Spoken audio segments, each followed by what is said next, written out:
Avatar: The Last Airbender is a franchise that has found ways to stay relevant since it aired on Nickelodeon in 2005.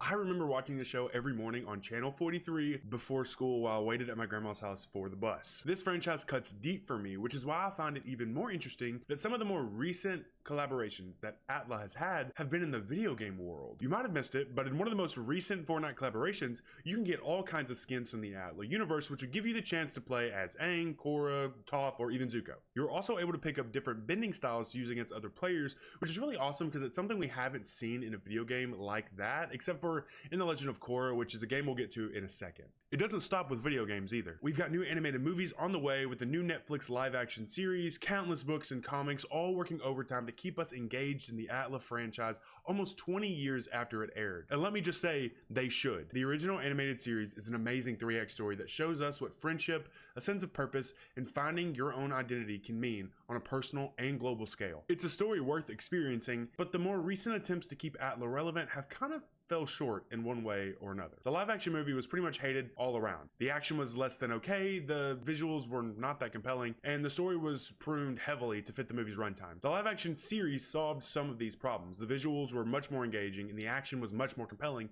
but there were still some problems with the story. If you want an incredible commentary on the live action series in relation to the animated series, and you somehow didn't see Drew Gooden's video on the topic, I really recommend you go watch it after this video. You won't regret it. Anyway, there's a lot of momentum around this franchise in the media space, and the video game world is no exception. Of course, I can't lie to you and say that ATLA has never had video games. You would know that's not true. It was a big thing back in the day, and it really kind of still is, for platforms like Disney and Nickelodeon to have their websites filled with games based on their shows to keep kids engaged. I mean, one of the first times that I ever got on the internet was to play the Ben 10 level builder game on CartoonNetwork.com, which was a network that in and of itself had some amazing stuff going on. By the way, the Cartoon Network website just shut down and now it redirects to Max, which honestly is awful. I hate it so much. Streamers suck, and I wish we went back to having, platforms and entertainment systems that weren't solely reliant on making as much money as humanly possible. Anyway, Nick.com had no shortage of these types of games to play on their website, with Avatar: The Last Airbender being one of the most popular shows on the platform. From what I can tell, there were about 50 games that were either based on the ATLA show or featured characters from Avatar: The Last Airbender or The Legend of Korra. These games were pretty much what you expected. Kind of unique, but pretty meh. They were pretty good time wasters and would definitely keep a kid engaged, but they weren't really anything to write home about. On the other hand, there really hasn't been any noteworthy console or PC games to add to the ATLA library. There's been about 13 games that fit in that category, with Avatar: Quest for Balance being the most recent, which is a game which is just not good, not surprising, not engaging, not worthwhile really at all. Its gameplay is really juvenile and definitely meant for children, which is really interesting considering that the people that were watching the show when it aired are like between 20 and 40 years old now, so it really just misses the mark. Probably the best game that's been released that's based on the ATLA universe is the Legend of Korra game titled The Legend of Korra. We get the chance to play as Korra between a few books of the animated show. Basically, there's a new baddie who makes you lose your bending because he's kind of working with the chi blockers, and you spend a lot of the game trying to, earn your bending back. Kind of the whole plot of season 1 with the airbending, but all your other bending styles, because airbending, whatever.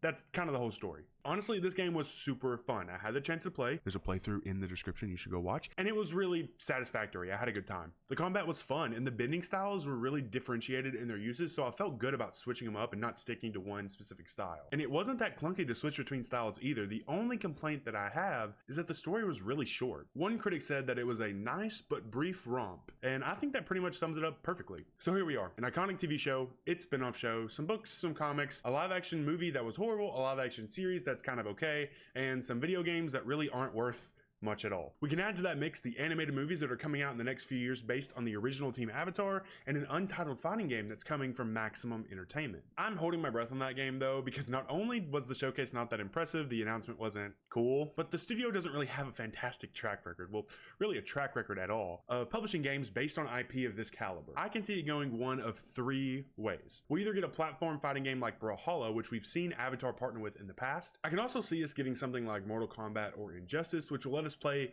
as his characters in 1v1 fights in a multiplayer setting, which could be really fun. Or, and in my opinion the most ambitious possibility, we might get a game that's kind of like Valorant or Overwatch, where we get to play as different Avatar characters in a 4v4, 5v5 multiplayer setting. I'm not sure how the lore or story would allow us to span hundreds of years worth of characters to really flesh out that cast, but I don't know, that's just a guess. We'll see. All I know is if that game shapes up to be a major disappointment, it'll just be another ball and chain on the Avatar franchise as they continuously try to release a game that really engages their core audience. I mean, truly, the only thing this franchise is missing is a double or AAA game that performs critically okay and is worth playing. I know that's easier said than done, but when you have a franchise like Avatar that's probably going to grow in popularity thanks to the Netflix series and the animated movies, I think there's a playbook that you can follow. And that playbook is Hogwarts Legacy. Look, we're not going to ignore that there is a hell of a lot of controversy around that game. I'm sure there are fantastic creators who can talk about the impact of all of that. I just want to talk about how, as a game, Hogwarts Legacy provides a fantastic look into what the ATLA franchise could bring to the table and how they can create a lasting impact on the video game industry. First of all, an Avatar game like this would have to be in an open world setting. I know that a lot of people find open world games to generally be really sloppy and bloated in a lot of ways. But the world of Avatar is so rich in story that it would be a disservice to not be able to explore it freely. Plus, it would closely align with the vibe of the actual show. We'd have a main quest to follow, and then a bunch of side quests that we can go on that would drastically, or not so drastically, impact our character for the remainder of the story. That sounds like the ATLA blueprint to me. To give the player a big role in customizing their experience, you'd have to tap into the almost limitless lineage of avatars that came before Korra and Aang.